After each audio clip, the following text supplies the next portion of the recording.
অনেক তো হলো মাছ মাংসের ভিডিও, আজকে না হয় একটু অন্য স্বাদের খাবারের ভিডিও হোক। মা করছিল কচু বাটা, আমি আর লোভ সামলাতে না পেরে ভিডিও করে নিলাম। প্রথমে কচুগুলোকে ছাড়িয়ে মা একটু শিলে থেতলে নিল, তারপর একটু সর্ষে আর শুকনো লঙ্কা দিয়ে মা বেটে নিল। এই না হয় কচু বাটা দেখলে। আর একটা অন্য স্বাদের খাবার, সেটা হচ্ছে থানকুনি পাতার বড়া।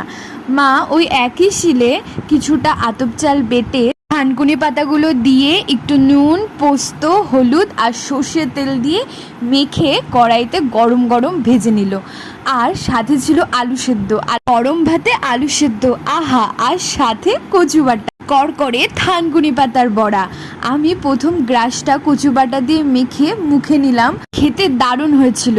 মা যেহেতু শুকনো লঙ্কা দিয়ে করেছে তাই কালারটা একটু লালচে হয়েছে, সাথে চিংড়ি মাছও ছিল। সব শেষে মা দিয়েছিল 1 গ্লাস গরম দুধ। Thanks for watching.